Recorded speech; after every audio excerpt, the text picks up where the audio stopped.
LWO1 WeatherNet. Liftoff conditions looking pretty good. ESPS is ready for launch. Ignition. Liftoff. Falcon 9 has cleared the tower.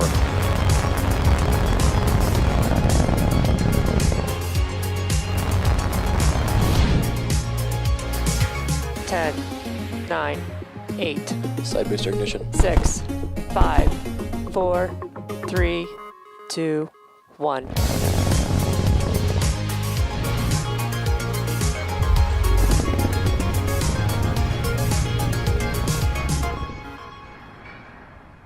Good morning, it's Friday, February 25th, and you're looking at a live view of Falcon 9 that awaits its 9:12 a.m. Pacific Time launch from Space Launch Complex 4E at Vandenberg Space Force Base.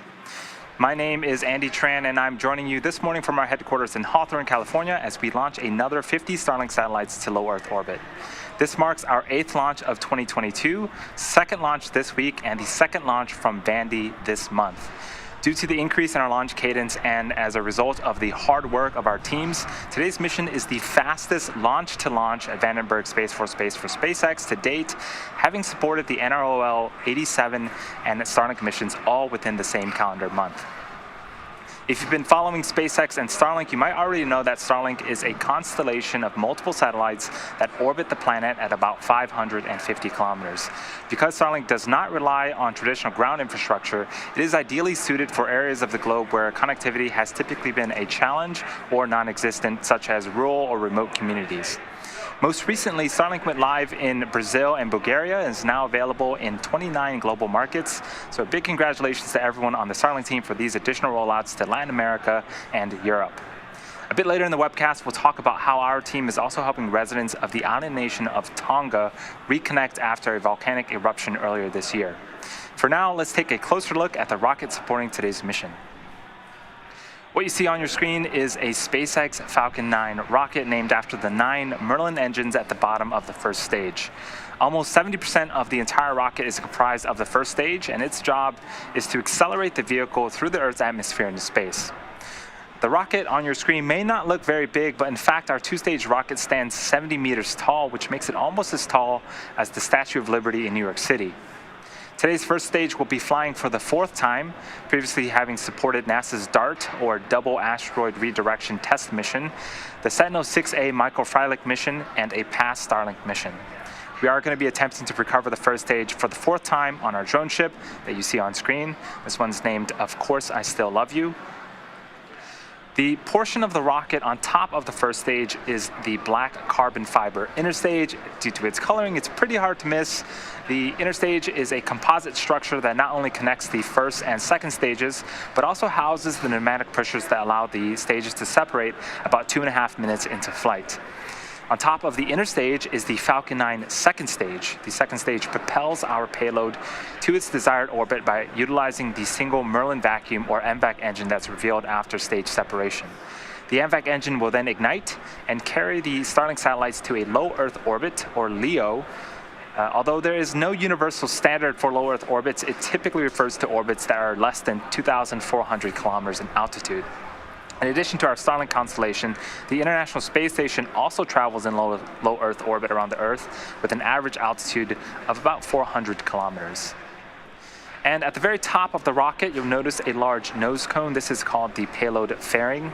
Today's fairing is housing the 50 Starlink satellites and will protect them until the vehicle is outside of the Earth's atmosphere, at which point the fairing halves will separate to expose the satellites to the vacuum of space. Both fairing halves on today's Falcon 9 rocket are flying for the 3rd time, and we will be attempting to recover these halves again from the water once they return to Earth. So the live rocket sounds you may be able to hear from our launch pad are the pops and hissing sounds related to the propellant loading that started at the T-minus 35-minute mark. Our Falcon 9 vehicle uses 2 propellants, a refined form of kerosene called RP1, or rocket propellant 1, as a fuel, and liquid oxygen, or LOX, as an oxidizer. An oxidizer is a substance that a fuel requires in order to burn. The liquid oxygen is chilled well below its boiling point so that it has a much greater amount of mass per volume. That basically means that we can load more of it onto the rocket. In addition to these two propellants, we also use the chemical TTEB, or triethylaluminum and triethylborane, as an ignition source. The combustion of RP1 and LOX makes the rocket go, but it's TTEB that sets the match and uses the propellant to sets the match to the propellant mix. If we're using a barbecue analogy, you can think of RP1 and LOX as charcoal and the oxygen in the air, and the lighter is TTEB. And until you light that match, you won't have flame to cook your food or, for our purposes, lift off. We fill the LOX into the first and second stages to full as close to T0 as possible to minimize how long the LOX could start to warm up. This is similar to fueling your combustion car. You put your handle in, turn it on, and when it's full, the pump will automatically shut off. And as you can see on screen, the weather in Vandenberg is looking pretty good. Stage 1, RP1 typically, we get a lot of clouds in Vandenberg, but the weather today is very favorable for liftoff. In addition to the weather, the range, vehicle, and satellites are all also trending green for an on-time liftoff at 9:12 a.m. Pacific time. If for some reason we don't lift off today, we do have a backup opportunity tomorrow, about 20 minutes earlier than today. As you may have heard on the news, the Starlink teams responded to a volcanic catastrophe and tsunami earlier this year in the island nation of Tonga. For those of you who may not be familiar with Tonga, it's comprised of 169 islands and is located in the South Pacific Ocean, directly south of Samoa, in a very remote part of the world. Since the natural disasters earlier this year, the Starlink team was able to provide internet service to connect remote villages in Tonga that had been cut off as a result.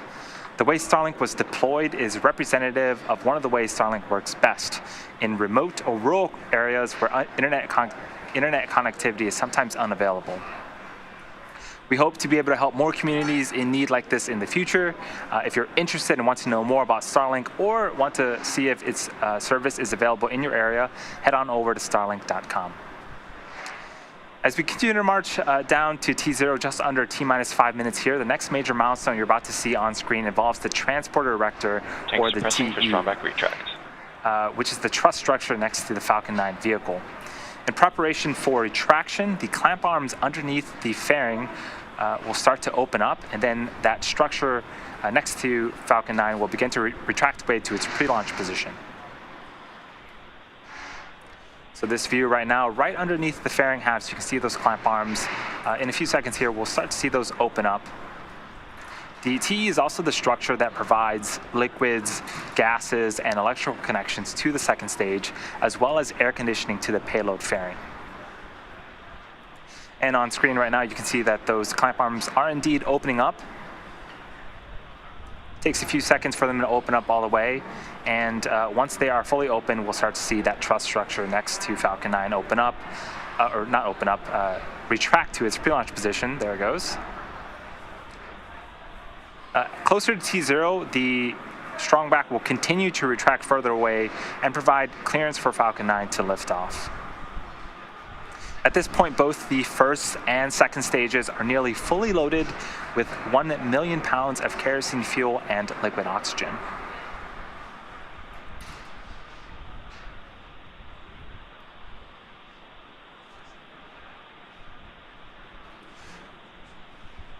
And we have absolutely gorgeous weather in Vandenberg today, so we are expecting some great footage during Ascent.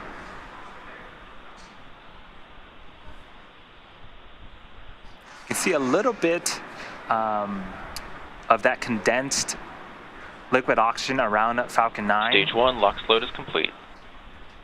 We vent the super chilled liquid oxygen, and when it meets the ambient air temperatures, it starts to condense and form those clouds that you see. This is pretty similar to if you were to have a ice cold cup of water sitting on your table. You start to see those beads of water form around the cup. It's a very similar interaction.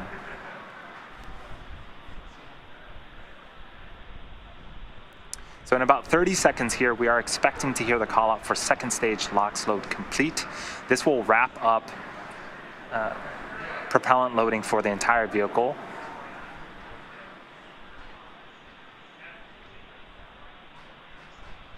If you are just joining us, this is a Starlink mission. We have 50 Starlink satellites inside the fairing at the very top of the rocket. This is SpaceX's 8th mission of the year.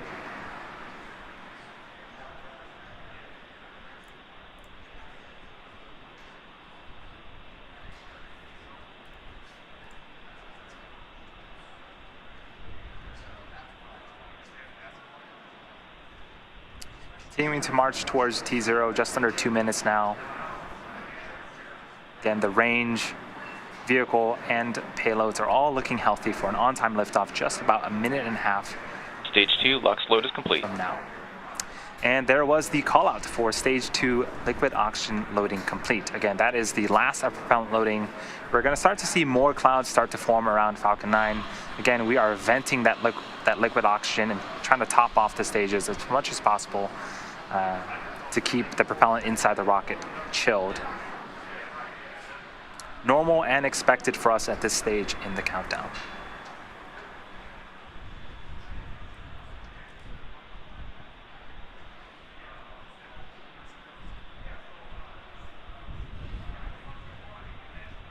Falcon 9 is in startup. So we are in startup. Both stages are now beginning to pressurize for launch. And in a few seconds here, we're going to be hearing the launch director give their final go for liftoff. LD is go for launch. And there it is. All systems are go for launch. Let's listen in to terminal count and watch as Falcon 9 takes our 50 Starlink satellites into orbit.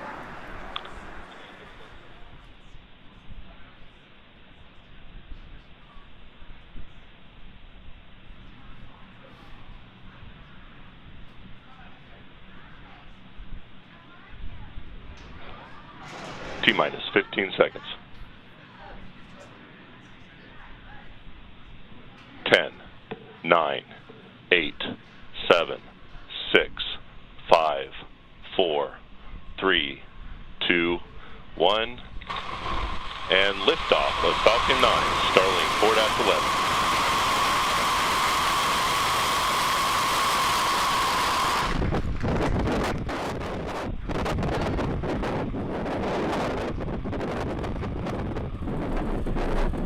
M1D chamber pressures are nominal.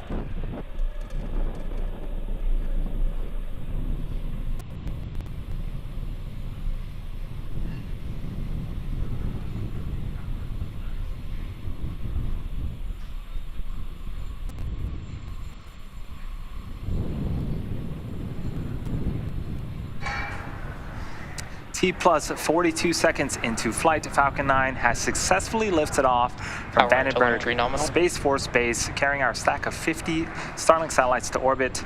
And a moment ago, we began to throttle down the engines on the first stage in preparation for max Q. This is where the vehicle will experience the highest amount of pressures during ascent.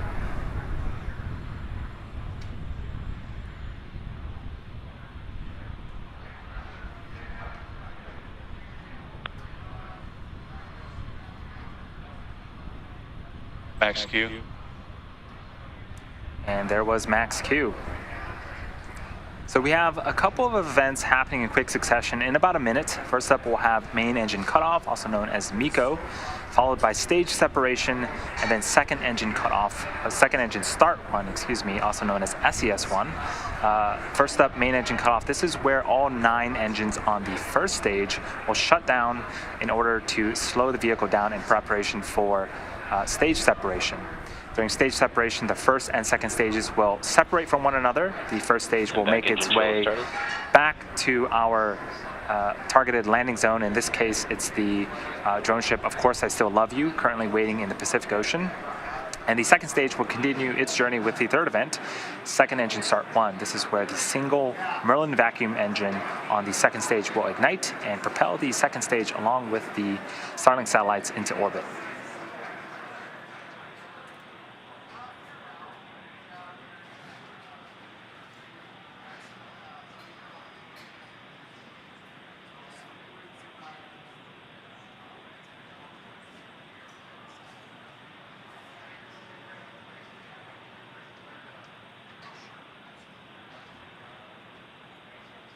MECO.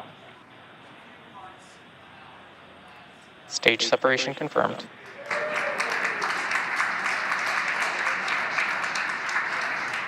MVAC startup.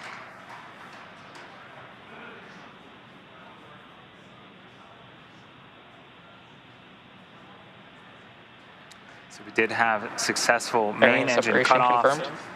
stage separation, second engine start of the Merlin vacuum engine, and you just saw on screen that the fairing halves have been deployed from the top of our second stage. We've been flying reflown fairing halves since 2019, and today's fairings are flight proven, and we're going to be attempting to recover them when they return to Earth as well. So as expected, we got some phenomenal footage of Ascent. A couple of views on screen right now. On the left-hand side of your screen is the first stage. It's a view from the top of our first stage looking down. It's heading back to our drone ship in the Pacific Ocean, and on the right-hand side of your screen is a view of that Merlin vacuum engine, glowing red hot, continuing to carry our stack of Starlink satellites to low Earth orbit. Again, these are live views.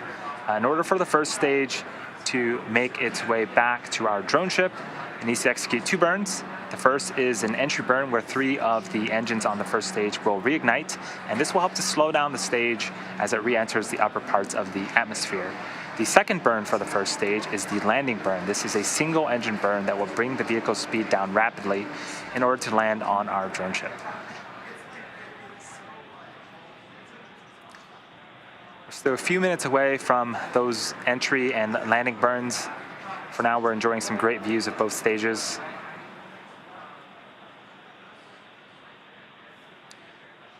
The engine that you see on screen on the second stage is a little bit different than the engines on the bottom of the first stage. It's actually optimized to perform in the vacuum of space, being able to produce over 220,000 pounds of thrust, compared to the engines on the first stage, which are actually optimized to perform at sea level. They can produce about 190,000 of thrust, 190,000 pounds of thrust each.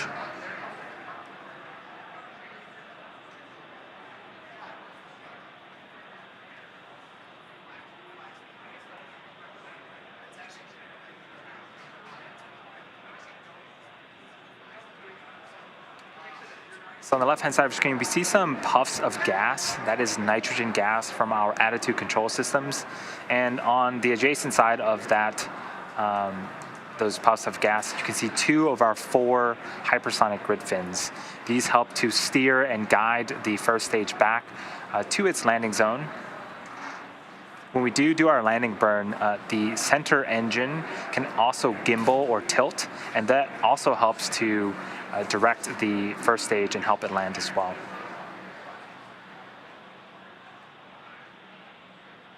So we're just under 45 seconds away from the first of those 2 burns, the entry burn on the first stage. Again, it is a 3-engine burn to slow the stage down before hitting the thicker parts of the Earth's atmosphere.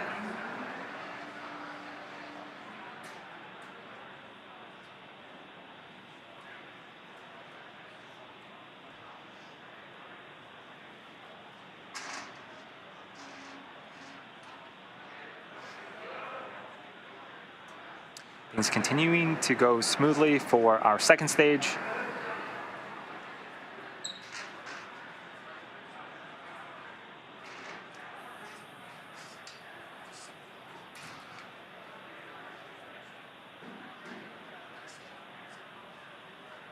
Stage 1 entry burn startup. And you can see on screen, 3 of our 9 engines on the first stage have relit and are currently slowing down that booster. This burn is expected to last about 20 seconds. Stage 1 entry burn shut down. And with that, that is a successful entry burn. We have 1 more burn to go on the first stage in about a minute. Stage 1, FTS is safe. After the landing burn ends and we attempt our landing on our first stage, we're going to be listening for the call out for SECO, also known as Second Engine Cutoff 1, and then a confirmation of good orbit. For today's mission, we are going to be having 2 coast phases. So after we shut off our second stage engine that you see on screen, we'll coast for about 40 minutes, and then we will actually relight the engine for a few seconds, and then coast again before we deploy the satellites about a little after T+1 hour into the mission. Stage 1 transonic.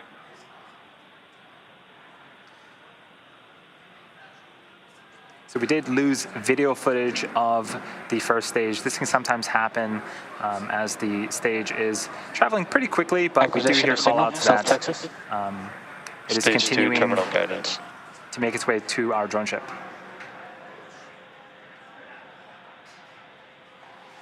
Stage 2 FTS is safe.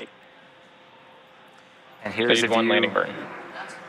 of our drone ship. We just heard the call out that the stage 1 landing burn has started. So if we are successful, this will be the 4th time that this booster has successfully landed.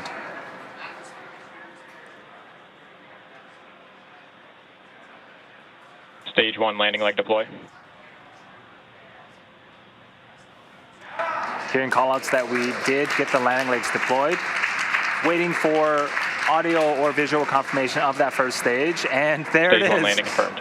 Right in the middle of our drone ship. Eco 1. That is a successful first stage landing, the 4th for this particular first stage booster. So we did hear call out for successful second engine cutoff of the Merlin Nominal vacuum orbit engine. insertion. And that was the call out we were waiting for as well, nominal orbital insertion. So now the second stage with our satellites are in a coast phase. Next up is second engine start 2, also known as SES2, and second engine cutoff 2, also known as SECO 2, which is scheduled to start around the T plus 53 minute mark. From there, we're gonna have payload deploy occur just after the T plus 1 hour mark. Until then, we're gonna take a short break and we'll see you all back here in about 45 minutes. Until then, sit back and enjoy the space jams and we'll see you soon.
Expected loss of signal, South Texas.